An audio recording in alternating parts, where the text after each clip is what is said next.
what Aristotle calls local motion. What Aristotle says, and this is what Maimonides quotes in the guide, when the 26 principles that Maimonides brings in from Aristotle into the guide, the beginning of part 2 of the guide. The idea that motion from point A to point B is not really important motion. What's the important motion in reality is what he calls local motion. What is local motion? It's in one place and it's in a circle. So that's a dialectic, x minus x, y. Y minus y, z. It's always each time go around a circle, from being into non-being, thingness, no thingness, haloch, v'shov, in and out of focus, pure process mode, thing comes together into a butterfly, now I'm the Zen monk, now I'm a butterfly, back and forth, no things. That dialectic that's always unfolding as a hybrid system where the two sides are always coexisting together. That's motion. That is the motion that Aristotle was quite aware of, even 2,500 years ago. Wait, 2,500 years ago, 2,500 years ago. And that's the burning bush so maybe it's even older than Aristotle. So who got it first, the Jews or the Greeks? Who knows? It doesn't matter. We have the symbols in every tradition. So anyway, this dream, that motion is what affects, can make, if I'm the concert hall, and I can sense that in me, I am part of that motion, then I'm moved. Whereas before, when I just looked at this concert going on here, it was distant. It was very distant. I didn't feel it was moving. It was happening in there, but somehow very distant. But now, when I, having gone through a few stages of the dialectic here, I could, even the concert hall feels part of this action here. Now the guy that's running the show, the musician with his two sticks, it's not the sticks that are important. That just shows to show that the important thing is not the sticks. The important thing is the motion, the intricacy, the precision. What does that saying goes? The wheels of God grind exceedingly slow, but they grind exceeding small. That motion of reality and life unfolding. And how slow is it? How small is it? Well, we just did 70 minutes. We still have 198 minutes and 17 seconds. If we want to go on with a little more slow motion, God's grinding away here. But even in 70 minutes, we slowed it down. We slowed down the clock. We saw how God grinds exceedingly slow and exceedingly small with the intricate details. The smallness, we can zero in, zoom in on the smallness here and those micro moments by doing the awareness continuum. Every moment, and just staying with the moments, staying on the roller coaster. We slow it, we zoom, it's a zoom shot we do. The tool is available to zoom, and we see we see the motion, we experience the motion. And this guy that's up here running this concert, he's doing the musician, this master musician here, has somehow or other serving that force. He's serving the voice of reality. And if I'm that musician with my two sticks here, my two hands pushing the buttons of my computer, my sticks, then I am the vessel, the Merkava, doing the prophetic function. And if you want to look at it from a Christian point of view, death sense of dying and being reborn every 5 minutes, every 2 minutes here, as I shift from one self to another self and constantly dying and reborn. So there you have the whole Jesus trip. But Jesus is just, one particular way of conceptualizing something that's a lot bigger than Jesus here. Puts Jesus on the same level as the burning bush. Jesus is just another burning bush in the forest. More important is the process. Baruch Shem Kavod Malchuto Le'olam V'ed. Blessed is the naming.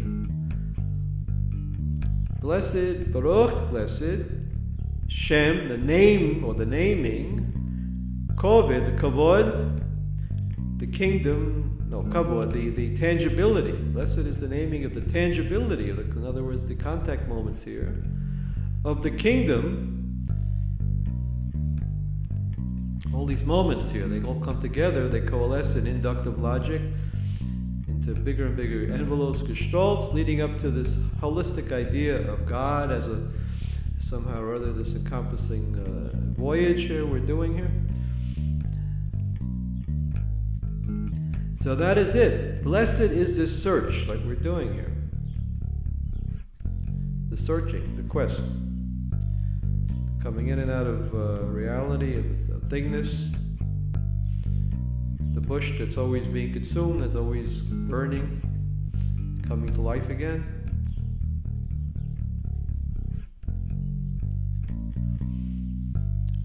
And that's what's important. That surrendering and experiencing and allowing and seizing and enjoying and suffering and this somehow or other, the reality of the situation. And if you don't deal with the reality, then the reality deals with you. So that's what's so important about helping people with Gestalt therapy, for example, when I help people be more aware of their games and judgment trips. If I was sitting here judging myself every 2 seconds about what I'm allowed to say and not allowed to say, then of course I couldn't do this trip.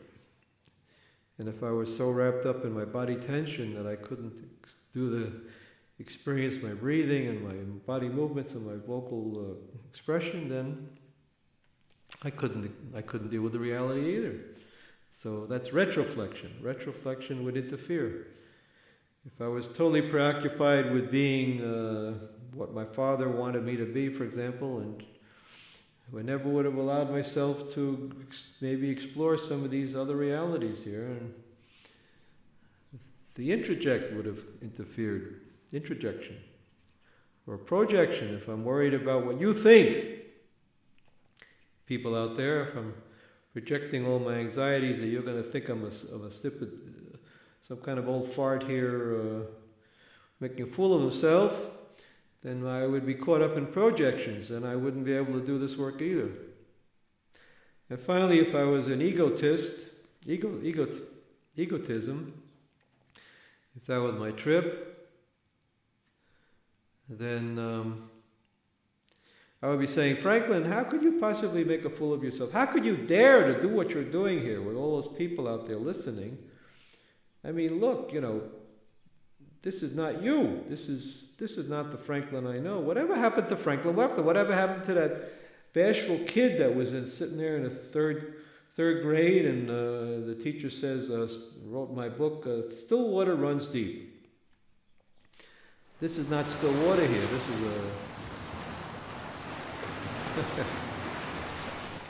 like the prayer, what is it, the Friday prayer?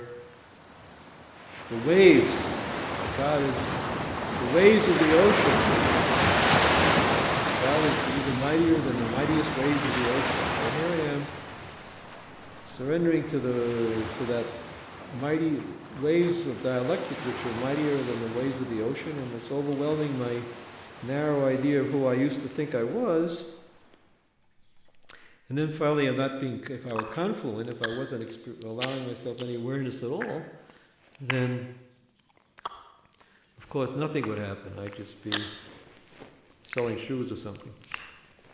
So, the therapy also, the Gestalt therapy fits right into the system here.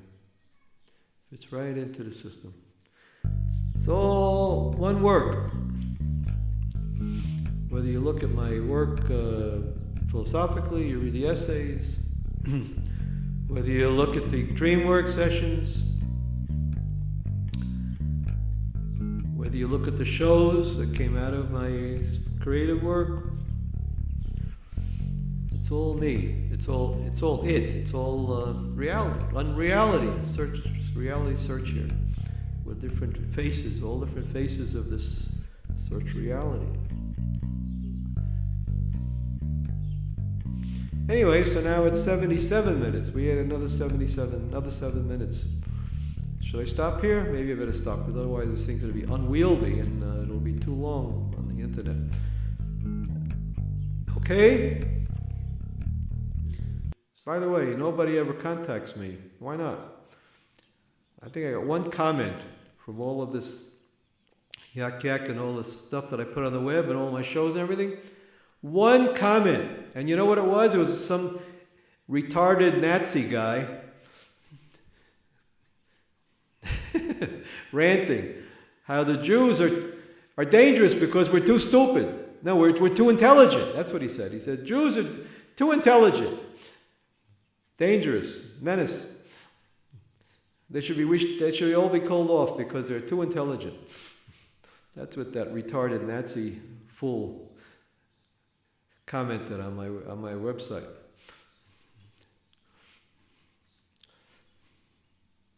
Can you imagine how stupid somebody can get? There's nothing better to say than that. Oh well, what can you do? All kinds of nincompoops in this world. That's what Maimonides said. He said, when he has something important to deal with, he said something like this. When he has something important, problem to deal with, whatever it is, he wants to deal with one serious student and not to deal with the 10,000 fools. That's Maimonides said that. Okay, and in the Guide to the Perplexed, in the introduction. So the people, the 21,000 people that have looked, you're all that one student because you're paying attention. You're sharing my quest. We're on this trip together. But the other 12 billion people out there, and whatever number of Nazi fools there might be out there, those are the 10,000 ones that Maimonides didn't want to deal with, and I don't want to deal with them either. Okay, unless someday, of course, we lose the internet and some totalitarian regime, some ayatollahs or somebody takes away the burning bush because it burns them too much. They don't like the heat. But in the meantime, we have an amazing tool here to convey truth to truth seekers, from truth seekers to truth seekers directly, without any intervention by ulterior businessmen in the way trying to make a buck out of us. It's a truth search, and we get away with it for a while, maybe for a long time. Who knows? So we have to thank people like Gates and the Apple Company and all the other great people that have created this world of that allows this kind of direct communication of truth from truth seekers to from truth seekers to truth seekers. Along with all the bullshit and all the fools, well, at least we have a possibility of some authenticity happening here. Okay, maybe that's enough preaching for now. 82 minutes and 2 seconds. So I'll end this session now.